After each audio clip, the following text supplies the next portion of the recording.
But for me, living in Los Angeles, I have an AAU program, Aim High. We practice at the Mamba Center. So I'm in the Mamba Center 12 times a month. We play every other weekend at the Mamba Center. The hill that the fatality with he and the other passengers is the hill that we run up. My son KJ Malloy, we run up that hill. They run, I jog, and up that hill to get in shape. It's the same hill. So to me, when I heard it, I was devastated when my daughter Kayla called me and told me, because first thing I thought of was him as a family man, because that's what I'm seeing. I didn't think Lakers, honestly. I didn't think basketball. I was like, this guy's going to the Mamba Center because there's a tournament there this weekend that I know about. Yeah. And every soccer mom, every soccer dad could understand that relationship that he's doing. Our carpool is a minivan, his was a helicopter.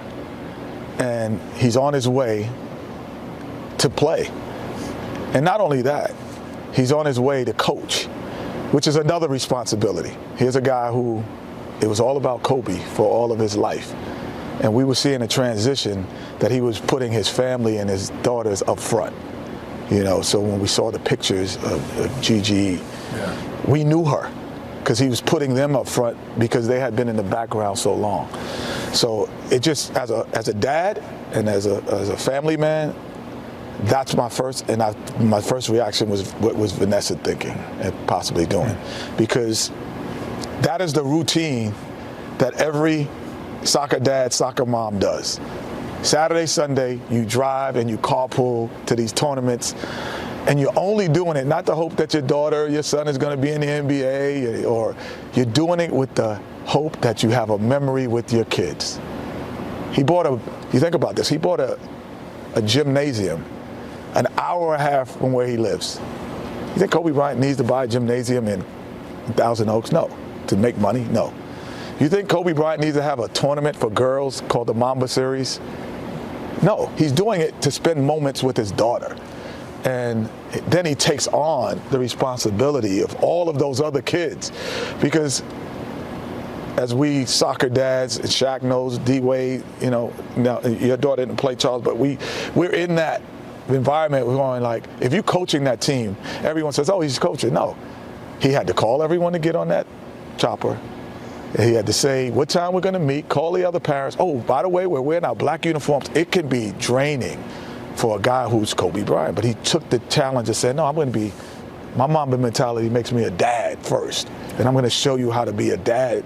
I'm going to be just as aggressive as being a dad. And that was the transition that I never said until even now. I was like, I'm admiring in this dude, like his transition into fatherhood. Yeah. And just being retired, and it just hurts, and that's what we all can relate to, what he was doing and why he was doing it, and it hurts. What happened for me was, Ernie, I was in the movies. I went to saw the movie The Gentleman. It started around 11:30. They show a bunch of previews. I get out. I didn't thought I'd never take my phone to the theater. I get out. I turn it over. 75 missed calls, 100 text messages. I'm like, oh, that must have been a big trade in the NBA. Then I start clicking, and I see died, killed. And I said, oh, something really bad has happened. And then I clicked to CNN, and I just started crying. I'm not gonna lie. I just started crying. And I don't even have that type of relationship with Kobe, but he was part of the basketball fabric of my 16 years in the NBA, my 19 years on TNT. Like, he was like one of my kids. And I just felt pain. I did. I just felt pain. I cried, and I was like, let me gather myself. And I said, okay, I'm not gonna do any interviews because I don't know what to say. Because there's nothing. I just said, man, just shut the hell up. Don't say anything. And I took the whole time off, and I said, let me. Then I talked to you. I talked to Shaq. I talked to Kenny. Candace Parker, a sweet lady, sent me a nice text. And then I started getting texts from people saying, man, I feel for you. Because they knew. I don't even know how they knew it, but they knew I was in pain. I mean, because, like I say, Kobe, you know, one thing about our business, Shaq, people want to know, what's Dwayne Wade like? I'm like, you know, when they saw us shooting commercials, he's a great guy. Great guy. Him and Gabby are fun to be around. They want to know about, you know, everybody says, what about Kobe? I says, I don't know Kobe. Kobe always walks up to me and says, hey, Charles, how you doing? Hope everything's good. And he keeps moving. And that's happened probably 30, 40 times, but I didn't know him, but he was always cordial and friendly. But I'm not going to get on TV and act like we hung out and had dinner and we were good friends. I leave that to Shaq and D. Wade. Kenny talked about it earlier. And then the second thing, I sit there and watch TV for like 5 hours, and then because I heard the thing about Rick Fox, like Shaq said, I'm like, oh my God, because Rick been working with us. And then I started thinking, because, you know, for like X amount of hours, they said it was only 5 people. And then it was 9. Then it was 9. Then I started thinking, man, because the one thing I hate about the media, and I know they got a job to do, and we're part of the media, I hate when they do the Kobe Bryant and others, because those are actually real people. And my first concern, man, I just, when I released my statement, I said, please don't forget these other 7 people. I know Kobe and Gigi are part of our basketball family, but there's 7 people. You know, I know it was a mom and dad and a daughter. Yeah. A mom who had 3 young kids and a husband at home, and a couple more people. And I just felt bad for everybody. Yeah. And it hurt, man. I just felt pain, and then I started thinking, like, man, Vanessa, those girls, and then you know, and I made a mistake too. When I released my statement, I should have acknowledged. I don't get in anybody's personal business, but I should acknowledge his parents. That was a screw up on my part. I've known Joe Bryant from my days of playing in Philadelphia. I should have acknowledged his mother and father, because I know they're in pain also.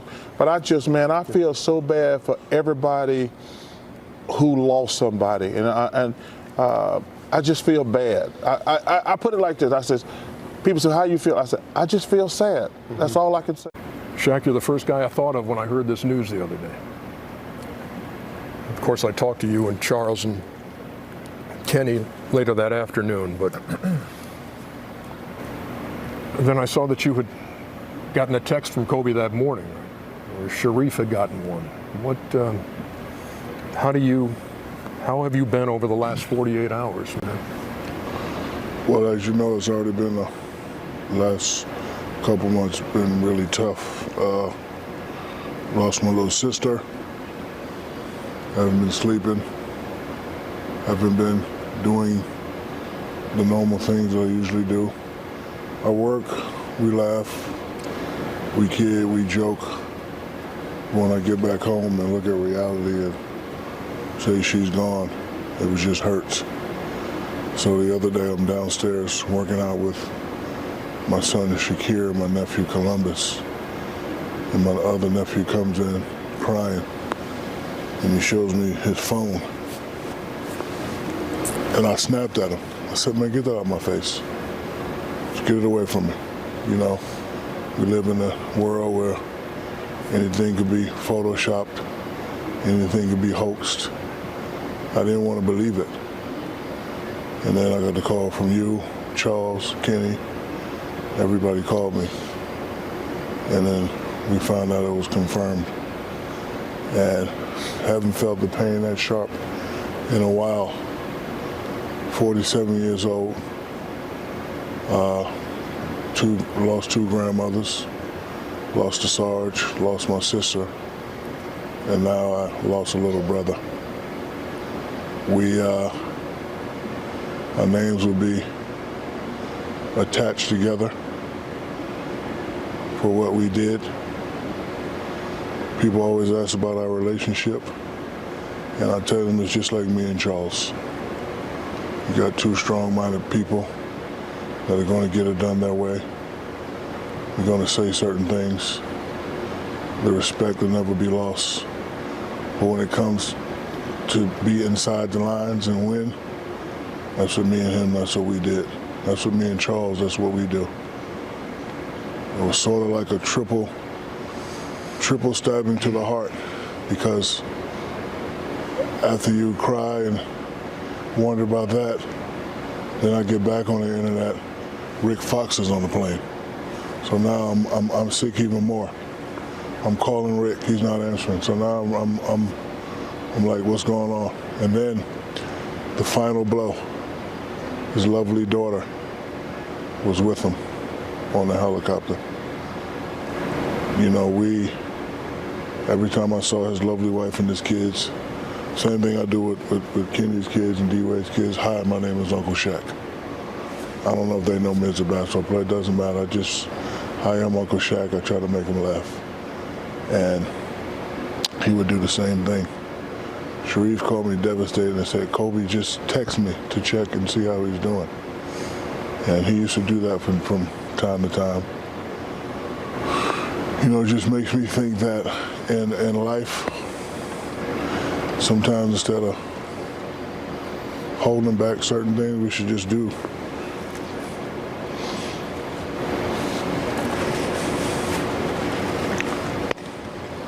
D-Wade. Hold on, I'm not finished. Okay, go. We up here, we work a lot. And I think a lot of times we take stuff for granted. Like, I don't talk to you guys as much as I need to. The fact that we're not going to be able to joke at his Hall of Fame ceremony. We're not going to be able to say, hi, I got 5, you got 4. The fact that we're not going to be able to say, if we would stay together, we could have got 10. Those are the things that you can't get back. And with the loss of my father, my sister, and my thing, that's the only thing I wish I could just say something to him again. Last time I talked to him was when we were here and I asked him to get 50 and he got 60. It's the last time I spoke to him.